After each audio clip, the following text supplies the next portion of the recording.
Hello, hello, hello. We're going to do the unboxing of the Caroline Myss. Now it's not Miss, it's Mace, just like in the spray can. And if anyone has heard Caroline Myss speak, they will feel like she is one badass. Honestly, she's straight to the point, she is direct, she knows her stuff, she is tough. So this is her deck here. It is the Archetype cards. There is 80 cards, 74 cards, and there is 6 that are blank, so you can make up your mind. It does retail for $19.99 US, maybe a bit cheaper now. For those that don't know, Caroline Myss is a huge author. She's done Anatomy of the Spirit, Defy Gravity. A big one was Entering the Castle, where she spoke about the chakras, invisible active powers, sacred contracts, why do some people heal, why can't. She's also done an archetype book. So she's spent a lot of time, I would say over 2 decades of teaching people about archetypes. You know, it is her thing, or even actually longer, maybe 30 years now, she's been teaching students about archetypes. And this deck itself does talk about the shadow side of each archetype and the positive side of each archetype, which we both can have, which we both can discover. So it's really about a self-discovery deck, I believe. It really gives you the personal power. You know, intuitively, if you are intuitive, and we are all intuitive, so that it includes everybody, we really are people watchers. You know, we really like to know, and we really like to understand people's behaviour and patterns and how it can relate to us, how we get along with people, you know, and we may not be conscious of it, but we're always doing archetype readings, all of us. Even when we were a child, you know, we may call it labelling. We may call it labeling somebody or judging them, but we are all people watching. You know, we always scan strangers, we scan people close to us, and we get the information about who they are and whether they'll fit into our life. For instance, a bad boy with tattoos maybe have that tough boy image, you know. So this deck, let's get into it. It is a Hay House deck. It is the standard tough box here. Beautiful red, vibrant red. I think I've only got 2 decks that are red. I think I've got the Zombie Tarot, and I think I've got Sonia Croquette's Tarot deck. So let's get into this. Shall I read the reverse just in case you haven't seen this? Archetypes are ancient universal patterns of behaviour. And Carl Jung, I think, was one of the ones, or going back to Plato, was one of the ones that, oh, there it is, Carl Jung called the collective consciousness. Caroline Myss has created a unique set of 74 cards, each individually designed to provide the basic light and shadow attributes of a different archetype. The deck also contains 6 blank cards on which you can create your own. There's obviously the instruction book, and there we go. So this was printed back in 2003. So let's open this up. Look, one's already on top. These won't be in order. I have used them for readings, both for myself and both for others. Right, we have got the card itself. That's the reverse. It reminds me very Japanesey, and I think with the colour scheme as well. It is a very glossy card, easy to shuffle. They've made the card decks, I'm not going to call thin, I'm going to call standard, because they have to be, because it's quite a lot to shuffle. You know, like there's 74 cards there. It's quite a lot to shuffle. How the cards are laid out is you have the image there, you have got the light attributes, and you've got the dark attributes, plus there's a colour scheme around it. Now, I'm not too sure whether that relates to the chakra system. That's something that I might have to look into, but interesting, hey? So the booklet itself, obviously, as always, it runs down about who created the cards, the purpose of the cards, how to utilize the cards, also 2 card spreads. It talks about what archetypes are. Look, it's got the child, the wounded child. So it's a bit of a reference book, I would say. And then as we continue on, it does talk about questioning, how to use the deck. And then as we continue on, it provides a page on each of the cards. So it does talk about how it embodies, what they may be dedicated to, and what you may perhaps have to ask yourself. Now, the card deck itself, you may want to use this if you get a card and it flops up. You may want to look at it as the reverse. But for me, I like to look at the card as a whole, because if you have the light attribute, you're probably going to have parts sometimes of the shadow attribute. Even though you may want to reject this and think I'm not that bad, there is a part of us, maybe that 1% chance, that we can dig into that, you know, if push comes to shove, so to speak. So let's go through the deck. I will be looking at each card. Please feel free to come along on this journey with me. So let's put our little stand up. I'll have them as close as I can. So we've got the visionary, and it says here, envision what is not yet conceivable to others, willingness to proclaim a vision without regard for personal gain. And the shadow is selling insights to the highest bidder, so giving away, compromising your vision to make it more acceptable. So not really standing in your truth, which is quite interesting. Delante, about the arts. The athlete's an interesting one because some people are very athletic to dominate others. So the light attribute is dedication to transcending physical limits, including handicaps, development of personal willpower and strength. And the shadow is misuse of athletic ability for selfish ends, false sense of invulnerability and entitlement. And I think we know both sides of this one. I think we've come across in our lives both sides. The engineer, God, light attributes, compassion, recognizing the external force within yourself and others, and the shadow attributes, disposition and cruelty, using power to control people. Interesting. Father.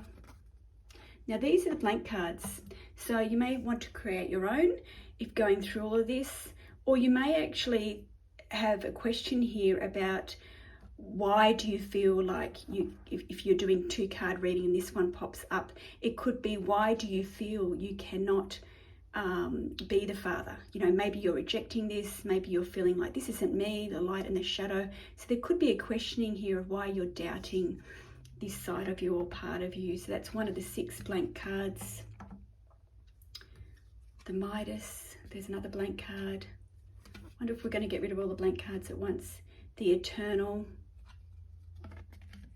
the Storyteller. So I don't think the colours have got any significance at all. I just think it's for the way it looks. The artistry itself, for me, these cards come across really boring. So you're not buying this deck because of the artwork. You're buying it because you're learning something. You're digging deeper into yourself, and you're like an onion. This is a very big self-development card. You know, it isn't something that I guess you're buying just to see if your lover loves you. You could be buying this to say, why am I having issues with this person? You know, what do I need to look out for? So it's really about building up your knowledge so you can make conscious decisions about everything from career to relationships to avoiding common pitfalls of your own personality type, you know, while also looking at your strengths. So we've got the Child there. I'll put these to the side. There's a Bully. So the bully, we always look at it as a negative. You know, we look at it somebody who's intimidating us, confronting us, helps you confront the inner fears that bully you. The shadow conceals deep fears behind verbal and physical abuse. So here we're looking at power to stand up. So perhaps we're scared within ourselves, so it's giving us the power to stand up for ourselves. You know, saboteur, should say, Prince. The Mystic, light attributes, reveals an intimate union with the divine. Disillusion, report with the divine. That's right. We see a lot of crazy people that think they're getting information from God. Slave, Mother, Priest. Interesting here with the shadow, violates the trust of your spiritual community, seduced by your own spiritual role. I mean, you can open up the newspaper and find historically people that have taken advantage of others, that have been in a part of a religious power there. Monk, we've got a few religious cards coming through. Selfless devotion and single-minded dedication to spirit. Negative judgment of the physical world, excess piety. So really looking at, do you want to get ahead, you know? Knight, Lover, networker. So using these cards, we've got to get past the judgment, the finger pointing, like, oh, you've got this attribute, you know. So we've got to look at this as a positive light if the shadow comes up, and it allows us to really dig deep and perhaps move on and learn how to work with that shadow part of us and turn it into hopefully a positive. Servant, the prostitute, the rebel, the hero, feminine. Now the more that this is very similar to the reverse, this print, the more that I look at this deck, the more I gravitate to it. As I said, it's the type of deck that you open and you could easily just flick through it and put it on your shelf. So it's a deck that you'll utilize at the right time of your growth.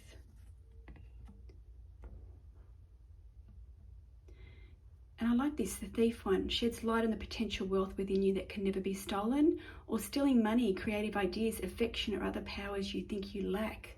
Interesting. And the Vampire as well, we all know, or we all have been, consciously or non-consciously, a vampire, you know, taking the energy or draining the energy from somebody, perhaps ringing them up, venting, you know. And then we've had people do that to us as well, depleting our energy. The Hermit, I always think of the Hermit with the tarot cards, the Damsel, Messiah. So if you were to look at these cards, people are very quick to say, yes, I'm a child orphan. Yes, people are very quick to think they know themselves. And unfortunately, I mean, I hear a lot of people saying, I'm a healer. They're putting their hand up. Yep, I've got a passion to serve others. Yes, I've got an ability to transform pain into healing. But they're very quick to defend or say they haven't got this shadow attribute, taking advantage of those who need help, failing to care for oneself. Now, you see healers a lot here on social media. You see them giving readings, and yet it's to the highest bidder, but yet they're not serving spirit, in the sense that spirit may step in and they may be ignoring them because they're not getting paid for their services, you know. So, you know, we see that sometimes as well. Judging, child wounded. Again, there's a blank one. The Addict, another interesting card, helps you recognize and confront addictive behavior. I mean, I don't know about you, I know a lot of light workers are addicts with getting the crystals and too many tarot cards. And the shadow attribute is compromises integrity and honesty, allows an addictive pattern to have authority over your inner spirit. Teacher, Goddess, Alchemist. So you can use these at the beginning of a reading to know perhaps who you're reading for, to know them a bit deeper, or you can use them to help others, you know, in a love reading, how they can serve the relationship the best they can be. And also too, if you're doing shadow work. Angel, a light attribute, helping those in need with no expectation of return. Shadow, acting innocent or angelic to mislead others, falsely claiming to be in touch with angelic guidance. Queen, nature, magical, advocate. So I will read one of these when we get to the end. Trickster, we often hear the trickster. We hear this in readings, and we hear a lot of this word getting thrown around a bit. Transcending convention, stuffiness, and predictable behaviour. Shadow attribute, manipulating others through duplicity.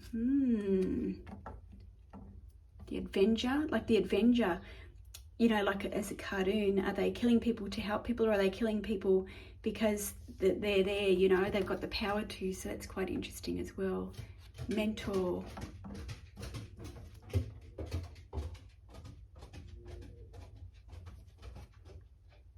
Exodus, mediator, the rescuer. And this is interesting because I feel like this is in everybody, provides strength and support to others in crisis, acts out of love with no expectation of reward, but then assumes that the rescued will reciprocate, keeps the rescue one needy. I often hear this with people, you know, when they've paid for dinner or they've helped somebody out, and they hold that on their head, you know, like they hold, this is what I did for you, I did this for you, they should be doing this for me, or, you know, whenever I'm sick, you know, like nobody's there for me, but yet I'm there for everybody else, or, you know, how come they're not listening to me when I'm having issues? So I feel like everybody's got the shadow side of this one. But if you've got someone who's got addiction around you and you're the one keeping the rescue one needed, you're keeping them, I guess, chained up, aren't you? The scribe, the fool. So it's definitely covered everything here. The seeker, the martyr, the liberator, the guide, Samaritan, gossip, Don Juan, warrior, artist. And here's an interesting one too: expressing a dimension of life that is just beyond the five senses, inspiring others to see life symbolically. And the shadow side is using talent as an excuse to mistreat others, posing as a starving artist to elicit pity. And how many artists do we know that feel like, oh well, I'm so artistic, but yet they're a bit lazy in earning money or saving money or putting money towards things that they require, and instead they're using that attitude as their selfish means of not being part of the community. So that's quite interesting as well. The poet, the gambler, willingness to follow intuition even when others doubt you, and relying on luck rather than hard work. Love it. Love that card. Love that message. The beggar, the victim, companion, virgin, detective, another blank one, and is this a blank one too? No, the destroyer. So let's open the book. As I said, you can probably do, we don't want that one, we could probably do a 2-card reading, finding out perhaps the light attribute and then the shadow attribute of somebody, or perhaps yourself.